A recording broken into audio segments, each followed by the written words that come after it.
رشتے کی بات فائنل ہو رہی تھی کہ لڑکی کے دبئی پلٹ تایا جی آ گئے۔ کہنے لگے بیٹا برا نہ ماننا، لوگ بہت دکھاوا کرتے کرتے ہیں، میں آپ کا سی وی دیکھنا چاہوں گا۔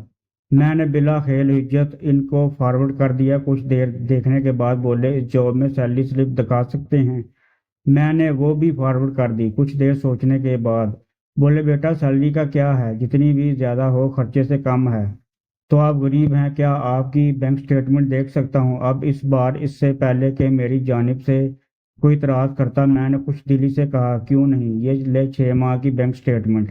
کافی غور و خوض کے بعد بولے لون کوئی نہیں تو کیسے باہر کے ملک میں رہ رہے ہیں؟ میں نے جواب دیا فائنینشیل پلاننگ انسان پہلے اپنے لیے کرتا ہے۔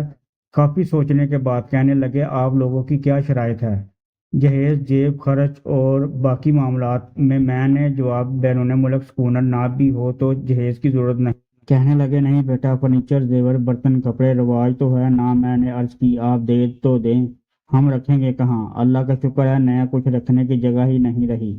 بعض زیور کی تو جتنا ہماری جانب سے ہے کافی ہے، مزید دے کر آپ اپنا مالی بوجھ ہیں، ہماری زکوٰۃ کی ذمہ داری کیوں بڑھاتے ہیں؟ کافی دیر وہ صاحب سوچتے رہے، تلملاتے رہے۔ ایک دوبارہ لڑکی کی ماں اور باپ کو بھی بولنے سے روکا۔ کافی سوچ کر بولے اپنا ریزیڈینشل ویزا دکھائیں۔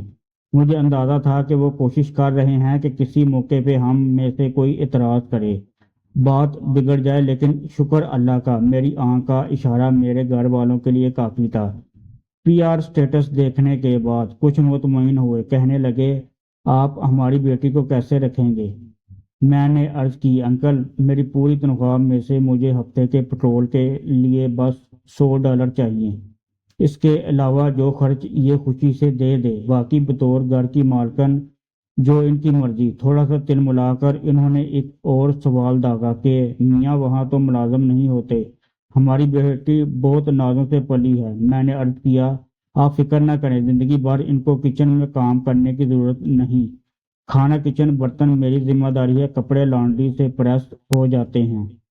اس بار تایا صاحب بہت سٹ پٹائے، لڑکی کے گھر والوں کو لے کر آ گئے دوسرے کمرے میں، اور پھر کچھ دیر بعد واپس آ کر فرمانے لگے بھائی یار میاں آپ سے مل کر بہت خوشی ہوئی، ہم استخارہ کر کے آپ کو ایک ہفتے میں جواب دیتے ہیں۔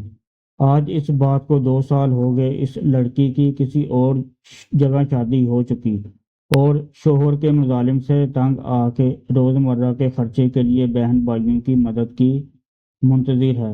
2 بچوں کے دودھ اور پیمپر بھی شوہر لے کر نہیں دیتا۔ کوشش کیجیے اپنی صفوں میں سے غیر مخلص رشتہ داروں کو پہچانیں اور ان کے غلط مشوروں سے اپنے بچوں کی زندگی برباد مت کریں۔